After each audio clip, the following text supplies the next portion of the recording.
Hello students, welcome to my channel. तो आज का ये वीडियो हेल्पफुल होगा बीए थर्ड सेमेस्टर हिंदी गद्य के स्टूडेंट्स के लिए जिनका ऑब्जेक्टिव टाइप क्वेश्चन या सब्जेक्टिव टाइप क्वेश्चन एग्जाम 2024-25 होने वाला है। तो अगर आप बीए थर्ड सेमेस्टर में हिंदी गद्य पढ़ते हैं तो आपके लिए यह महासंग्राम रिवीजन क्लास 2025 बहुत ज़्यादा इंपॉर्टेंट होगा। आज की इस वीडियो में मैं आपके हिंदी गद्य के 1 से लेकर 8 तक की यूनिट का पूरा इंपॉर्टेंट निचोड़ बताने वाली हूँ जो आपके एग्ज़ाम 2024-25 में पूछा जाएगा। बच्चे ये रिक्वेस्ट करते रहते हैं कि मैम एक ही वीडियो में हमारी और यूनिट्स को कवर करा दीजिए ताकि हम एक ही वीडियो से अपने एग्ज़ाम की तैयारी कंप्लीट कर लें। तो बस ये वीडियो आपके लिए है और इस वीडियो को देखने के बाद आपको कहीं और पढ़ने की ज़रूरत नहीं है। 8 यूनिट्स आपकी पूरी यहीं से तैयार हो जाएंगी और आप देख लीजिए कैसे कैसे क्वेश्चन आपके एग्ज़ाम में पूछे जाएंगे। और जिनकी परीक्षा MCQ होने वाली है, जिस भी यूनिवर्सिटी में MCQ परीक्षाएं होंगी वो भी इस वीडियो को देखेंगे क्योंकि वीडियो का लेक्चर उनके लिए भी हेल्पफुल होगा। क्योंकि MCQ वाले बच्चों से मैं हमेशा कहती हूँ कि डीपली आप क्लास करते रहेंगे, हमारे द्वारा दिए गए महासंग्राम रिवीजन क्लास मॉडल पेपर देखते रहेंगे तो आपको अलग से MCQ क्वेश्चन पढ़ने की नीड नहीं है। यहीं से आपका पूरा क्वेश्चन अटेम्प्ट हो जाएगा एग्ज़ाम में। तो चलिए बिना देर किए आज का यह वीडियो शुरू करते हैं। और हिंदी के अलावा भी हर एक सब्जेक्ट की महासंग्राम रिवीजन क्लास 1 से लेकर 8 तक यूनिट्स मॉडल पेपर सब हमारे चैनल पे अपलोड हो रहे हैं लगातार, तो आप विजिट करके ज़रूर देखिएगा। सभी की प्लेलिस्ट बनी हुई है। आइए स्टार्ट करते हैं आज का वीडियो। आपका पहला प्रश्न है, गद्य किसे कहते हैं। This is very important question. आप हिंदी गद्य पढ़ते हैं तो आपका पहला क्वेश्चन तो ये होना ही चाहिए कि गद्य क्या होता है।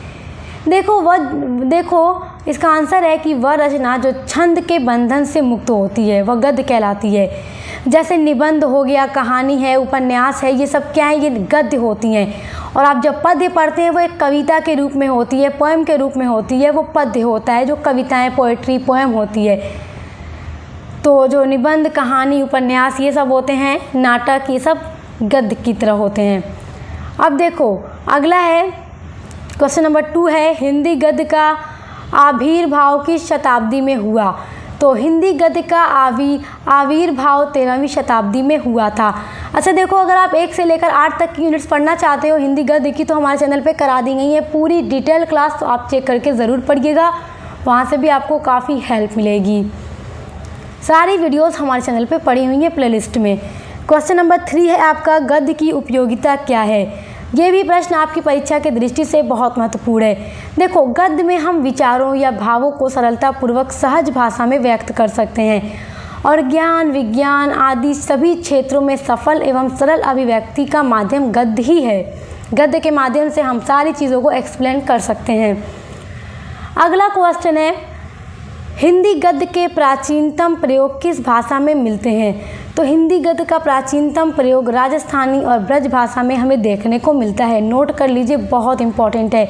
ऑब्जेक्टिव्स वालों के लिए भी इंपॉर्टेंट है और सब्जेक्टिव वाले दोनों के लिए, दोनों वीडियो देखेंगे, दोनों के लिए महत्वपूर्ण होगा। अगला क्वेश्चन है, ब्रज भाषा गद्य का सूत्रपात कब हुआ। तो देखो, ब्रज भाषा गद्य का सूत्रपात का मतलब इसकी शुरुआत कब से हुई। तो लगभग 1343 ईस्वी से इसकी शुरुआत, इसका सूत्रपात हुआ था। अगला क्वेश्चन है, ब्रज भाषा गद्य के 2 प्रसिद्ध लेखकों के नाम बताइए। तो ब्रज भाषा गद्य के 2 प्रसिद्ध लेखक हैं गोस्वामी विट्ठलनाथ और दूसरे हैं गोकुलनाथ। अच्छा देखें, जब आप पद्य पढ़ते हैं तो आप वहाँ पे कवियों को देखते हैं और जब आप गद्य पढ़ते हैं वहाँ लेखकों को देखते हैं। क्योंकि जो भी लेखक अगर गद्य लिखता है, गद्य को इंग्लिश में प्रोज कहते हैं, तो वो राइटर कहलाता है, लेखक कहलाता है। और जो कविताएँ या पोएट्री लिखता है वो पोएट होता है, जिसको हिंदी में कवि कहा जाता है। ये बात भूलिएगा मत, याद रखिएगा। ये सब तो बेसिक सी बात है जो आप बचपन से पढ़ते आ रहे हैं। चलिए आगे देखते हैं। आपका क्वेश्चन नंबर 7 है, खड़ी बोली गद्य का जनक किसे माना जाता है। तो खड़ी बोली गद्य का जनक भारतेंदु हरिश्चंद्र को माना जाता है। अच्छा देखो, ये सारा आपके ऑब्जेक्टिव्स के लिए इम्पॉर्टेंट है और आपके अति लघु के लिए इम्पॉर्टेंट है। एंड यहाँ से आपके लघु में भी काम आएंगे क्वेश्चंस, क्योंकि आपके बेसिकली ऐसे क्वेश्चन आते हैं एग्ज़ाम में। और जो आपके लॉन्ग में क्वेश्चन आएंगे वो उसके लिए मैं मॉडल पेपर की वीडियोस अपलोड करूँगी एग्ज़ाम के पहले, तो आप उसको भी चेक कर लीजिएगा। हमारे चैनल पे मिल जाएगी आपको हर एक सब्जेक्ट की कि लॉन्ग क्वेश्चन कैसे आएंगे, क्योंकि बच्चे उसमें भी काफ़ी ज़्यादा कन्फ्यूज़ रहते हैं कि मैम बता दो लॉन्ग कैसे आएंगे। तो लॉन्ग क्वेश्चन आपको बता दूँगी तो उसके आंसर भी आपको हमारे चैनल पर मिल जाएंगे प्लेलिस्ट में। अगला क्वेश्चन है, खड़ी बोली गद्य के प्रथम लेखक और उनकी प्रथम रचना का नाम लिखिए। तो खड़ी बोली गद्य के जो प्रथम लेखक थे, सबसे पहले लेखक जिन्होंने खड़ी बोली में गद्य लिखा तो वो कौन से कवि थे? वो थे कवि गंग। और चंद छंद वर्णन की महिमा, ये उनकी रचना है। अब देखते हैं अगला क्वेश्चन, खड़ी बोली गद्य के 4 उन्नायकों के नाम लिखिए। तो पहले हैं मुंशी सदा सूखलाल, दूसरे हैं इंशाअल्लाह खां, तीसरे हैं लल्लू लाल और चौथे हैं सदल मिश्र। अगला क्वेश्चन है हिंदी खड़ी बोली का आविर्भाव कब हुआ? तो हिंदी खड़ी बोली का आविर्भाव कब हुआ था? तो 19वीं शताब्दी के आसपास हुआ था, याद रखिएगा। अगला महत्वपूर्ण प्रश्न देखिए, ये क्वेश्चन बड़ा महत्वपूर्ण है, परीक्षा की दृष्टि से टॉप लेवल का क्वेश्चन है कि हिंदी गद्य के प्रसार में ईसाई पादरियों का क्या योगदान रहा? हिंदी गद्य के विकास में, इसके प्रसार प्रचार में ईसाई पादरियों ने क्या योगदान दिया है? तो देखो, ईसाई पादरियों ने अपने धर्म प्रचार के लिए बाइबिल तथा खड़ी बोली में अनुवाद कराया। मतलब बाइबिल का जो अनुवाद था वो खड़ी बोली में करा दिया ताकि हर कोई इसको पढ़ सके। अपने धर्म के प्रचार के लिए इन्होंने ऐसा किया था और उसे भारत के विभिन्न स्थानों पर वितरित भी कराया। तो इस प्रकार ईसाई धर्म के साथ साथ हिंदी का भी प्रचार प्रसार होता रहा। वो लोग अपनी बुक के लिए ऐसा कर रहे थे, बाइबिल के लिए, मगर साथ साथ हिंदी का भी प्रचार प्रसार हो रहा था। तो ये ईसाई पादरियों का योगदान है हिंदी के विकास में। अगला क्वेश्चन है भारतेंदु से पूर्व हिंदी गद्य के प्रमुख 4 लेखकों के नाम बताइए। This is very important question. Bharatendu युग से पहले, मतलब भारतेंदु जो लेखक थे, भारतेंदु लेखक थे, उनसे पहले हिंदी गद्य के प्रमुख 4 लेखक कौन कौन से थे? तो पहले थे मुंशी सदा सुखलाल, दूसरे थे इंशाअल्लाह खान, तीसरे थे सदल मिश्र और चौथे थे लल्लू लाल, भारतेंदु से पहले। अगला क्वेश्चन है भारतेंदु से पूर्व किन 2 राजाओं ने हिंदी गद्य के विकास में योगदान दिया? तो भारतेंदु से पहले 2 राजा कौन से थे? तो पहले राजा थे राजा शिव प्रसाद सितारे हिंद और दूसरे थे राजा लक्ष्मण सिंह। इन्होंने हिंदी गद्य के विकास में बहुत ज़्यादा योगदान दिया था भारतेंदु से पहले। अब देखो, सबसे इम्पोर्टेंट क्वेश्चन है गद्य और पद्य में क्या अंतर है? ये अक्सर अति लघु उत्तरीय प्रश्न में आता है, गद्य और पद्य में अंतर बताओ।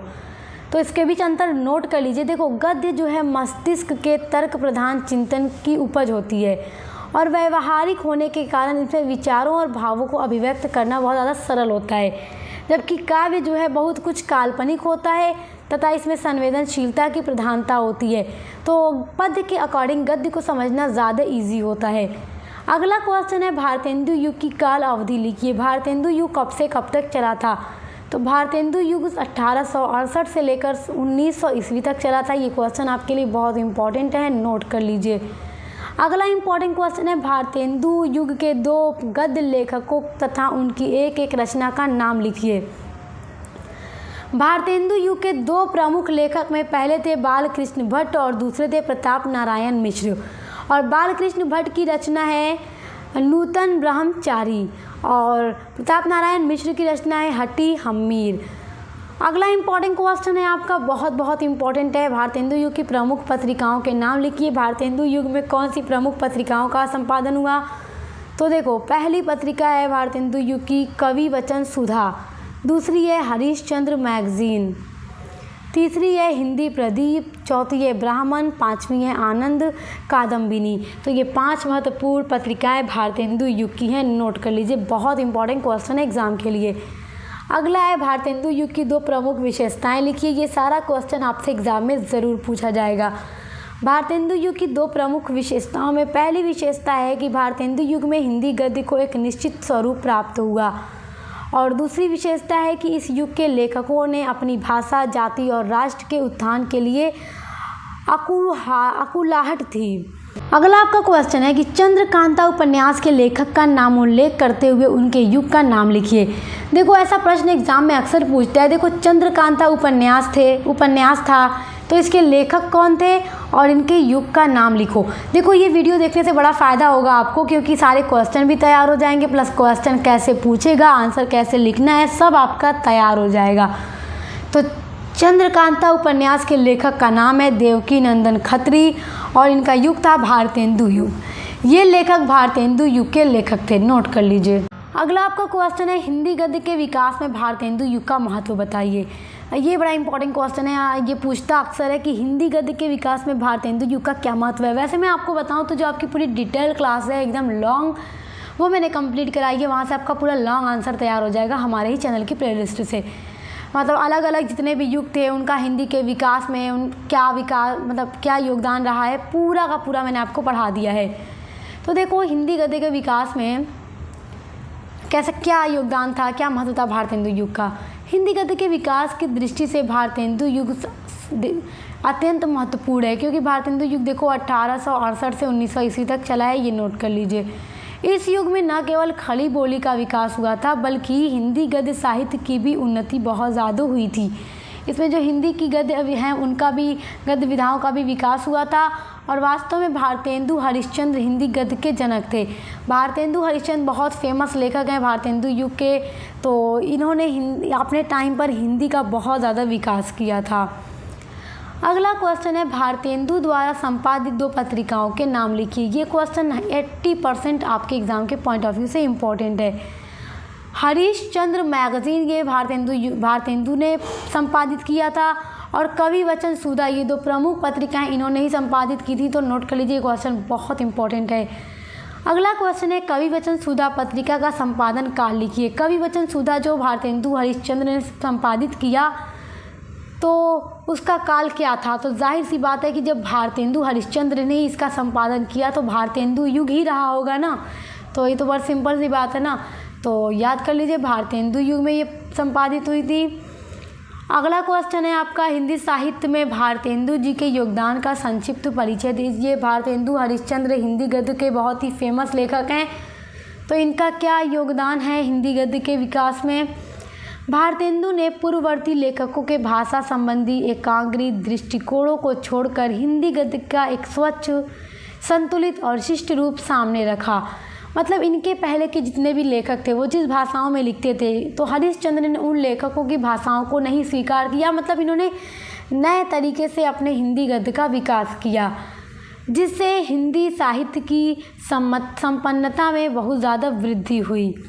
अगला आपका क्वेश्चन है भारतेंदु युगीन भाषा की मुख्य विशेषताएं एक वाक्य में लिखिए। बड़ा इंपॉर्टेंट क्वेश्चन है। अगर आपसे भारतेंदु युग भाषा की एक विशेषता एक ही वाक्य में लिखने को पूछे तो आप कैसे लिखेंगे। तो देखो भारतेंदु युगीन भाषा में लोक प्रचलित शब्दावली का प्रयोग हुआ, सबसे इम्पॉर्टेंट विशेषता यही है। तो इसको आप एकदम रट लीजिए। आप देखेंगे हर एक युग से इम्पॉर्टेंट क्वेश्चन आपको इस वीडियो में बताऊँगी, जितना आपके एग्ज़ाम के लिए इम्पॉर्टेंट है। द्विवेदी युग का समय बताइए। तो द्विवेदी युग का समय 1900 से लेकर 1922 ईस्वी तक चला था। और अगला क्वेश्चन है द्विवेदी युग के 3 प्रमुख गद्य लेखकों और उनकी रचनाओं के नाम लिखिए। तो द्विवेदी युग के सबसे फेमस 3 लेखकों में थे बाबू श्याम सुंदर दास। इनकी रचना है साहित्य लोचन, रूपक रहस्य, भाषा रहस्य, वैज्ञानिक कोश आदि। दूसरे लेखक हैं आचार्य रामचंद्र शुक्ल। इनकी फेमस रचनाएं हैं चिंतामणि, ये तो बहुत फेमस है।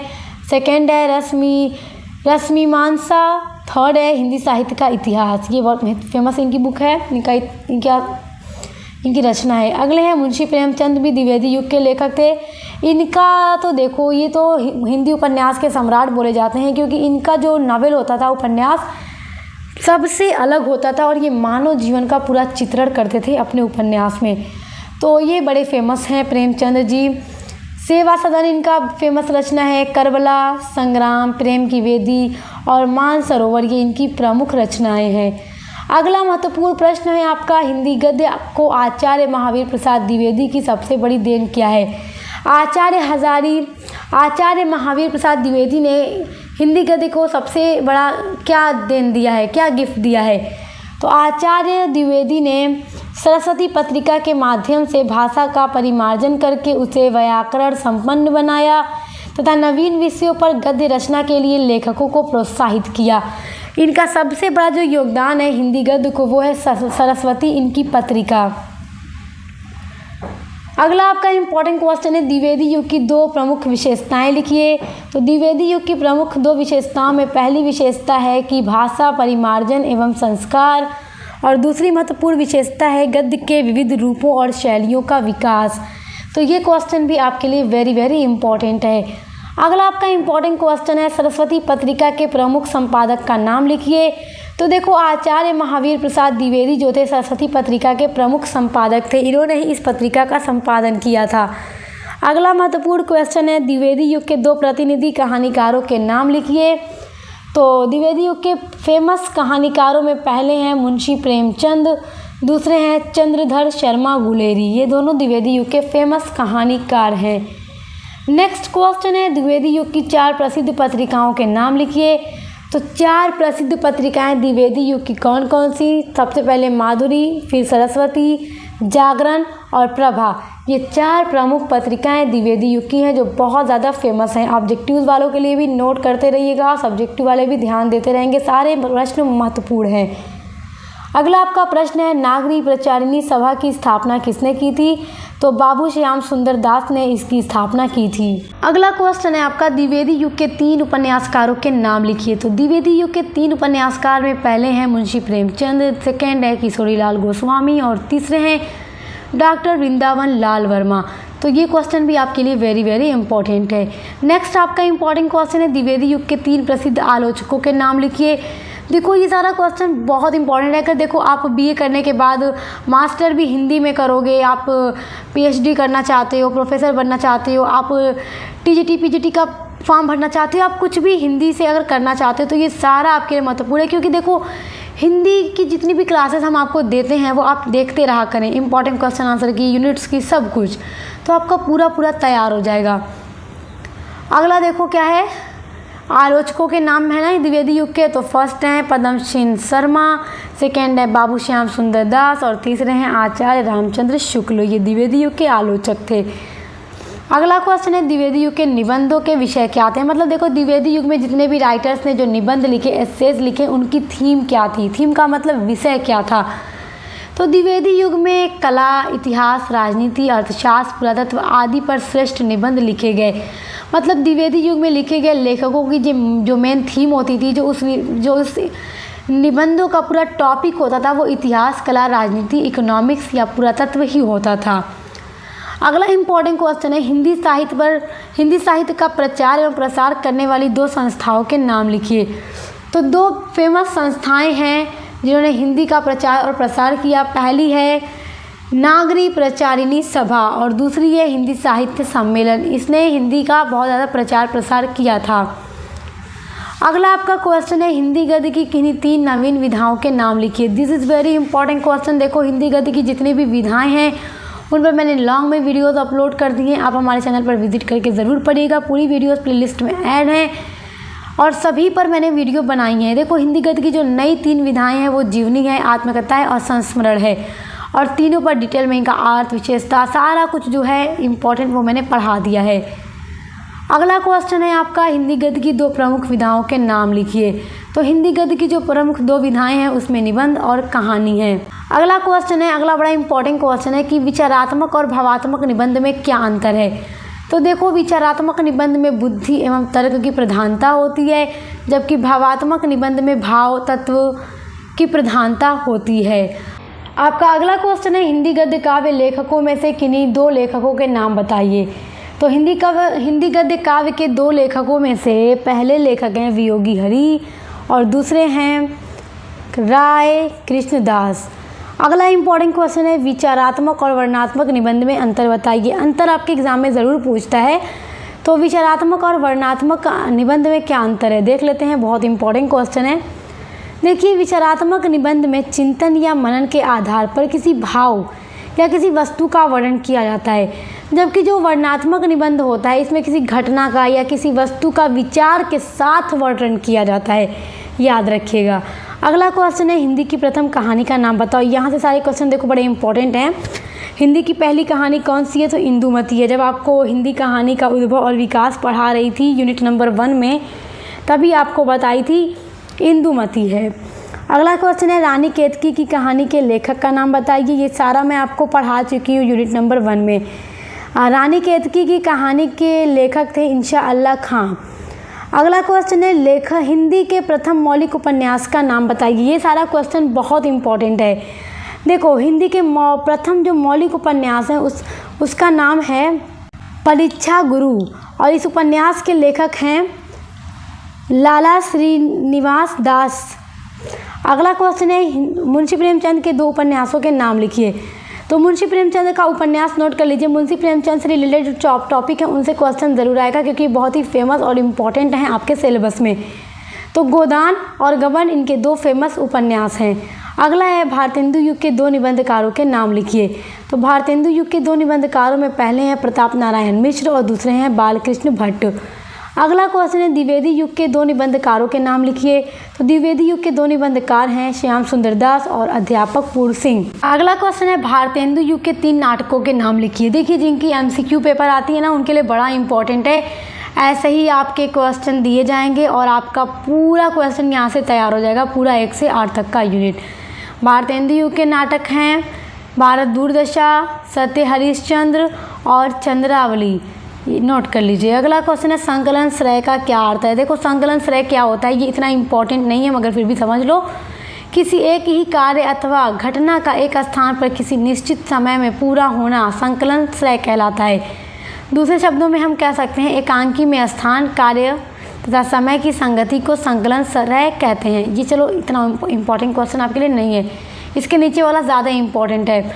आत्मकथा से क्या आशय है। आत्मकथा तो आपके एग्ज़ाम में ज़रूर आना है।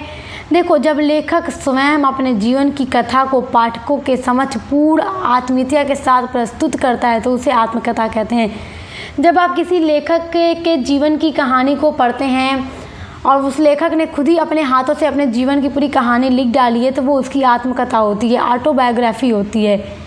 नेक्स्ट इम्पॉर्टेंट क्वेश्चन है जीवनी तथा जीवनी का अर्थ बताइए। अच्छा देखो, आत्मकथा और जीवनी के बीच में जो अंतर होता है वो ज़रूर पूछता है, तो आप तैयार कर लीजिएगा। आगे इस वीडियो में अंतर बता दूंगी आपको। किसी महान व्यक्ति के जीवन की आदोपांत क्रमबद्ध घटनाओं के उल्लेख को जीवनी कहा जाता है। अब देखो, आत्मकथा भी सेम वही चीज़ें हैं और जीवनी भी वही चीज़ें हैं। डिफरेंस क्या है, आत्मकथा लेखक खुद अपने जीवन को लिखता है और जीवनी में किसी महान व्यक्ति के जीवन को कोई अदर व्यक्ति अगर लिख दे तो वो जीवनी हो जाती है, उसकी बायोग्राफी हो जाती है, याद रखिएगा। अगला इम्पॉर्टेंट क्वेश्चन है हिंदी के प्रमुख 3 जीवनी लेखकों के नाम लिखिए। तो हिंदी के 3 लेखक कौन से थे जो ज़्यादातर जीवनी लिखते थे। तो फर्स्ट है नाथूराम शर्मा प्रेमी, सेकेंड है पंडित नरेश त्रिपाठी, थर्ड है रामविलास शर्मा। देखो, अगला यहाँ पे क्वेश्चन दे भी रहा है कि जीवनी और आत्मकथा में अंतर बताइए, क्योंकि ये क्वेश्चन बहुत इंपॉर्टेंट है। देखो, जीवनी में किसी अन्य व्यक्ति के बीच की घटनाओं का वर्णन होता है, किसी अन्य व्यक्ति के जीवन की घटनाओं का वर्णन होता है, जबकि आत्मकथा में लेखक स्वयं अपने जीवन की कथा पाठकों के समक्ष आत्मीयता के साथ प्रस्तुत करता है। अपने ही जीवन की घटनाओं को वो लेखक अपने पाठकों यानी रीडर्स के सामने देता है। आप पढ़ने वाले हैं तो आप पाठक हुए, आप रीडर हुए। अगला इंपॉर्टेंट क्वेश्चन है संस्मरण किसे कहते हैं। सारी हिंदी की गद्य विधाओं को मैंने डिटेल में पढ़ा दिया है। संस्मरण क्या होता है, जब लेखक किसी व्यक्ति या महापुरुष, वस्तु या किसी घटना का अपनी स्मृति के आधार पर आत्मीयता व कलात्मकता के साथ विवरण प्रस्तुत करता है तो वह संस्मरण कहलाता है। जिसमें लेखक क्या करता है कि किसी स्मृति को, किसी मेमोरी को एक्सप्लेन करता है बड़े कलात्मकता के साथ, तो वो संस्मरण कहलाता है। नेक्स्ट आपका इम्पॉर्टेंट क्वेश्चन है कि हिंदी के 2 संस्मरण लेखकों के नाम लिखिए। तो देखो, आचार्य चतुरसेन शास्त्री और रामवृक्ष बेनीपुरी, ये लोग संस्मरण लेखक थे, ये संस्मरण लिखा करते थे। अगला इम्पॉर्टेंट क्वेश्चन, रेखा चित्र तथा संस्मरण में अंतर स्पष्ट कीजिए। देखो, रेखा चित्र में कल्पना का महत्व होता है, जबकि संस्मरण में यथार्थ का। मतलब देखो, यथार्थ और कल्पना में क्या डिफरेंस होता है। यथार्थ का मतलब होता है रियलिस्टिक, रियलिटी जो समाज में वास्तव में हो रही है उनकी रियलिटी को दिखाना, सच्चाई को दिखाना इसमें होता है। कल्पना का मतलब आप बहुत सारी कहानियाँ ऐसी पढ़ते हैं जो इमेजिनरी होती है, काल्पनिक होती हैं, रियलिटी नहीं होती, वो रेखा चित्र होती है। और जिसमें रियलिटी है वो संस्मरण होता है, क्योंकि लेखक अपने किसी महत्वपूर्ण घटना या वस्तु या महापुरुष या व्यक्ति का यथार्थवादी चित्रण करता है तो वो संस्मरण कहलाता है। अगला क्वेश्चन है हिंदी के प्रमुख रेखा चित्रों के नाम लिखिए। तो देखो, निराला जो थे, महादेवी वर्मा जो थी, रामवृक्ष बेनपुरी थे, बनारसी लाल चतुर्वेदी थे, विनय मोहन शर्मा थे, देवेंद्र सत्यार्थी आदि प्रमुख जो लेखक थे वो रेखा चित्रकार थे, रेखा चित्र लिखा करते थे। अगला इंपॉर्टेंट क्वेश्चन है, यात्रा वित्त किसे कहते हैं। देखो यात्रा वित्त, जितने भी हिंदी गद्य की विधाएं हैं उन सभी पर मैंने डिटेल में वीडियो अपलोड किए, बार बार कह रही हूँ, आप लोग ज़रूर देखिएगा, हमारे प्लेलिस्ट में ऐड है। यात्रा वित्त आपके एग्जाम में ज़रूर पूछेगा क्या होता है। देखो यह वह रचना होती है जिसमें लेखक किसी स्थान विशेष की यात्रा के अनुभव का यथार्थ एवं कलात्मक वर्णन करता है, तो उसे यात्रा वित्त कहते हैं। देखो यथार्थ जब आ जाए तो समझ जाओ रियलिस्टिक होती है, रियलिटी होती है। यात्रा वित्त का मतलब जब लेखक किसी स्थान पर घूमने गया है, यात्रा करने गया है, तो वहाँ जाने के बाद अपने अनुभव को, फीलिंग्स को, भावनाओं को अपने मतलब राइटिंग के थ्रू आपको देता है, अपने पाठकों के समक्ष रखता है, तो वो यात्रा वृत्त होता है, जिसको ट्रैवलॉग कहा जाता है। अगला है, यात्रा वित्त की प्रमुख विशेषताएं बताओ। बहुत इंपॉर्टेंट क्वेश्चन है। देखो यात्रा वित्त में स्थान, दृश्य एवं घटनाओं की चित्रामयता रहती है, और यात्रा वित्त में आत्मकथा, संस्मरण और रिपोर्टाज तीनों के तत्व विद्यमान होते हैं। क्योंकि यात्रा वित्त में क्या होता है, संस्मरण भी होता है, कुछ चीज़ें रिपोर्टाज होती हैं, कुछ आत्मकथा के भी गुण आप इसमें देखेंगे। तो ये यात्रा वित्त की महत्वपूर्ण विशेषताएं हैं। अगला क्वेश्चन है, रिपोर्टाज से आप क्या समझते हैं। देखो रिपोर्टाज अंग्रेजी के यानी इंग्लिश के रिपोर्ट शब्द का पर्यायवाची शब्द है। इंग्लिश में रिपोर्ट और हिंदी में रिपोर्टाज कहते हैं, और वास्तव में रिपोर्टाज रिपोर्ट का ही साहित्यिक एवं कलात्मक रूप होता है। ये क्वेश्चन आपके लिए बहुत इंपॉर्टेंट है। अगला आपका इंपॉर्टेंट क्वेश्चन है, 4 रिपोर्टाज लेखकों के नाम लिखिए। कौन से वो लेखक थे जो रिपोर्टाज लिखा करते थे। फर्स्ट है डॉक्टर प्रभाकर माचवे, सेकेंड है विष्णु प्रभाकर, थर्ड है कन्हैयालाल मिश्र, और फोर्थ है प्रकाश चंद्र गुप्त। तो नोट कर लीजिए। अगला है, गद्य काव्य से क्या तात्पर्य है। क्वेश्चन बहुत इंपॉर्टेंट है। देखो गद्य के माध्यम से की गई किसी विषय की भावपूर्ण काव्यात्मक अभिव्यक्ति गद्य काव्य कहलाती है। छोटा सा और इम्पॉर्टेंट क्वेश्चन है आपके लिए। अगला है, गद्य काव्य के किन्हीं 2 लेखकों के नाम लिखिए। तो राय कृष्णदास और चतुरसेन शास्त्री। अगला इंपॉर्टेंट क्वेश्चन है, प्रेमचंद के उपन्यासों का नाम लिखो। प्रेमचंद के उपन्यास बार बार कहूँगी कि इम्पॉर्टेंट है। देखो गबन, गोदान, करबला, कर्मभूमि, निर्मला आदि इनके फेमस नॉवेल हैं। नेक्स्ट है, मुंशी प्रेमचंद के उपन्यास किन विषयों पर आधारित होते हैं। देखो ना, ये सोसाइटी का ना एकदम करीब से मानव जीवन का बहुत ही नज़दीकी चित्रण ये करते हैं अपने उपन्यासों में। तो विषय का मतलब क्या थीम होता है, किस टॉपिक पर इनके उपन्यास लिखे जाते थे, किस टॉपिक पर ये अपना उपन्यास लिखते थे। देखो मुंशी प्रेमचंद के उपन्यास दीनहीन, किसान मजदूरों, नारी उद्धार, समाज सुधार, राष्ट्रीय चेतना आदि विषयों पर आधारित हैं। ये सब इनके नाटक के थीम है। आप इनके नाटक नहीं, उपन्यास के थीम है। और जब भी आप इनका उपन्यास पढ़ेंगे तो उसका जो मेन टॉपिक आपको देखने को मिलेगा, जो थीम देखने को मिलेगी, वो यही सब मिलेगी। अगला है आपका क्वेश्चन, हिंदी के सर्वप्रथम यात्रावित्त के लेखक एवं उनकी रचना का नाम बताइए। तो हिंदी के प्रथम यात्रावित्त लेखक भारतेंदु हरिश्चंद्र थे, और उनकी सबसे पहली जो यात्रावित्त रचना थी वो थी सरयू पार की यात्रा। तो ये पहली उनकी यात्रावृत्त थी जिसमें उन्होंने अपनी पूरी यात्रा का वर्णन किया था। अगला क्वेश्चन है, पाश्चात्य दृष्टि से नाटक के तत्व बताइए। तो पाश्चात्य विद्वानों ने नाटक के 6 तत्व बताए हैं। जो पाश्चात्य विद्वान थे उन्होंने 6 तत्व बताए हैं। पहला है कथावस्तु यानी एलिमेंट। नाटक को लिखने के लिए किन किन नीड होगी। कथावस्तु का मतलब इंग्लिश में प्लॉट होता है। इंग्लिश लिटरेचर वालों को भी इंग्लिश में मैं पढ़ा चुकी हूँ। प्लॉट का मतलब कि आप जिस भी टॉपिक पे अपना ड्रामा लिखने वाले हो, नाटक लिखने वाले हो, उसका पूरा टॉपिक क्या होगा, थीम क्या होगी। सेकंड है चरित्र चित्रण, मतलब कितने कैरेक्टर उसमें होंगे। नाटक में 1-2 कैरेक्टर नहीं होते, बहुत सारे कैरेक्टर होते हैं। थर्ड है कथोपकथन, यानी पूरा स्टोरी क्या होगा। देश है देश काल, टाइम क्या होगा और उसका सेटिंग कहाँ पर होगी, किस जगह पर सेटिंग रखी जाएगी। क्योंकि जब भाई आप नाटक पढ़ते हो कोई भी, तो उसमें स्थान का नाम भी दिया जाता है कि मतलब इस स्थान पर है, इस समय की बात है। भाषा शैली का मतलब होता है कि राइटर अपने नाटक को लिखने के लिए किस तरह की शैली, किस तरह की लैंग्वेज का यूज़ करेगा, किस तरह के वर्ड्स को यूज़ करेगा। 6 है उद्देश्य, यानी क्या पर्पज़ होगा उसके नाटक का। तो ये 6 महत्वपूर्ण तत्व होते हैं नाटक के। अगला क्वेश्चन है, जयशंकर प्रसाद के नाटकों के नाम लिखिए। जयशंकर प्रसाद के नाटक में है राजश्री, अजातशत्रु, चंद्रगुप्त, स्कंदगुप्त, जन्मेजय का नागयज्ञ, ध्रुव स्वामिनी, कामना आदि। ध्रुव स्वामिनी आपके सिलेबस में प्रिस्क्राइब्ड है BA 3rd सेमेस्टर में।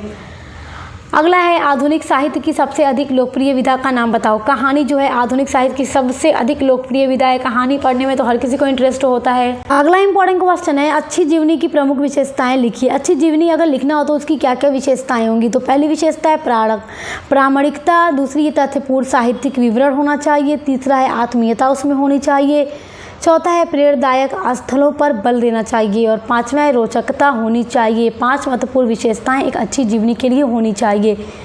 अगला है शिकार साहित्य के प्रसिद्ध लेखक का नाम बताओ। तो देखो इस साहित्य के लेखक हैं श्रीराम शर्मा, नोट कर लो। अगला है हिंदी साहित्य का प्रचार प्रसार करने वाली 2 संस्थाओं का नाम लिखो। तो नागरी प्रचारिणी सभा और फोर्ट विलियम कॉलेज, ये दोनों संस्थाएं ऐसी थी जिन्होंने हिंदी साहित्य का बहुत ज़्यादा प्रचार प्रसार किया था। अगला आपका क्वेश्चन है विषय एवं शैली की दृष्टि से निबंध में भेद कीजिए। देखो विषय एवं शैली की दृष्टि से निबंध के 4 भेद हैं। पहला है विचारात्मक निबंध, भेद का मतलब प्रकार, कितने तरह के प्रकार होंगे, भावात्मक निबंध, वर्णनात्मक निबंध और विवरणात्मक निबंध। ये 4 प्रकार के निबंध होते हैं विषय और शैली के आधार पर। अगला क्वेश्चन है अध्यापक पूर्ण सिंह किस युग के निबंधकार हैं। तो अध्यापक पूर्ण सिंह द्विवेदी युग के निबंधकार हैं। अगला क्वेश्चन है भारतेंदु युग का नाम कैसे पढ़ा। ये क्वेश्चन इंपॉर्टेंट है कि भारतेंदु युग का नाम किस तरह से पढ़ा था। देखो भारतेंदु जी की अद्वितीय गद्य सेवाओं के कारण तथा अपने समकालीन गद्य लेखकों में उनके सर्वाधिक सक्रिय होने के कारण 1868 से लेकर 1900 ईस्वी तक का जो टाइम पीरियड था, जो अवधि थी, उसको भारतेंदु युग का नाम दे दिया गया। क्योंकि इस टाइम पर भारतेंदु हरिश्चंद्र ने जो हिंदी गद्य की सेवा की थी वो बहुत ज़्यादा अच्छी थी, इसलिए इसका नाम पड़ गया इन्हीं के नाम पर भारतेंदु युग। अगला है द्विवेदी युग का नाम किस तरह से पड़ा। तो देखो भारतेंदु युग 1900 में ख़त्म होता है, तो 1900 से लेकर 1922 तक द्विवेदी युग चलता है। तो इस काल में हिंदी गद्य निर्माता तथा सर्वाधिक प्रचारकर्ता आचार्य महावीर प्रसाद द्विवेदी थे, इसीलिए इस कालखंड को द्विवेदी युग का नाम दे दिया गया। मतलब आचार्य महावीर प्रसाद द्विवेदी के नाम में द्विवेदी आता है, तो इसलिए इन्हीं के नाम पर इस युग का नाम पड़ गया द्विवेदी युग। अगला क्वेश्चन है नाटक के तत्वों के नाम लिखो। देखो नाटक के भारतीय आचार्यों ने नाटक के 5 तत्व बताए हैं। पहला है कथा वस्तु यानी प्लॉट, दूसरा है नायक यानी उसमें कैरेक्टर हीरो होना चाहिए, तीसरा है रस होना चाहिए, चौथा है अभिनय होना चाहिए, 5वां है वृत्ति होनी चाहिए। अगला क्वेश्चन है हिंदी में रेखा चित्र का सूत्रपात कब हुआ। तो रेखा चित्र का सूत्रपात 1929 ईस्वी में प्रकाशित पंडित पद्म सिंह शर्मा के पद्म पुराण निबंधों से होता है। तो ये यहीं से शुरुआत हुई थी रेखा चित्र की हिंदी गद्य में। अगला क्वेश्चन है भारतेंदु युग के 2 जीवनी लेखकों के नाम बताओ। देखो भारतेंदु युग में गोपाल शर्मा शास्त्री जो थे वो जीवनी लिखते थे और कार्तिक प्रसाद खत्री जो थे ये भी जीवनी के लेखक थे। अगला क्वेश्चन है द्विवेदी युग के 2 जीवनी लेखकों का नामोल्लेखन करते हुए उनकी एक एक कृति का नाम लिखिए। तो देखो द्विवेदी युग के 2 जीवनी लेखक यानी जीवनी जो लिखा करते थे, पहले हैं डॉक्टर संपूर्णानंद और दूसरे हैं महादेव भट्ट। तो डॉक्टर संपूर्णानंद की कृति है, उनकी जीवनी है एक सम्राट अशोक की जीवनी, और महादेव भट्ट की जीवनी है लाला लाजपत राय की जीवनी। लाला लाजपत राय कौन थे? ये हमारे देश के जो मूवमेंट हो रहे थे, नेशनल मतलब कि राष्ट्रीय जो आंदोलन हो रहे थे, इसमें उन्होंने काफ़ी योगदान भी दिया है। अगला क्वेश्चन है हिंदी के किन्हीं 2 आत्मकथा लेखकों के नाम बताओ और उनकी एक एक कृति का नाम लिखो। देखो वियोगी हरि, इनकी जीवनी है मेरी जीवन प्रवाह, और दूसरे आत्मकथा के लेखक हैं डॉक्टर वृंदालाल वर्मा, इनकी जीवनी है आत्मकथा है अपनी कहानी। अगला क्वेश्चन है कि 4 गद्य विधाओं के नाम लिखो। तो 4 गद्य विधा के आपको नाम बताएंगे, हिंदी, कहानी, नाटक, उपन्यास, जो कि सब कुछ मैंने डिटेल में पढ़ा दिया है। अगला है पद्म सिंह शर्मा किस युग के लेखक हैं? तो ये द्विवेदी युग के लेखक हैं। अगला है हिंदी साहित्य के 2 विचारात्मक निबंधकारों के नाम लिखिए। तो बाबू श्याम सुंदर दास और आचार्य विनोबा भावे। तो एमसीक्यू वालों के लिए भी और सब्जेक्टिव वालों दोनों के लिए वीडियो महत्वपूर्ण है। आज की वीडियो में 84 इंपॉर्टेंट क्वेश्चन बताए हैं आपके एग्जाम के पॉइंट ऑफ व्यू से। आप देखेंगे यहाँ से एमसीक्यू में आपके 80 से 90% क्वेश्चन मिल जाएंगे और सब्जेक्टिव में भी ऐसे क्वेश्चन अति लघु में पूछे जाएंगे। तो यहाँ से पढ़ के चले जाओ, आपको सब कुछ तैयार हो जाएगा। और लॉन्ग के लिए भी मैं वीडियोस अपलोड कर दूँगी, तो आपको परेशान होने की ज़रूरत नहीं है। हम मिलते हैं नेक्स्ट वीडियो।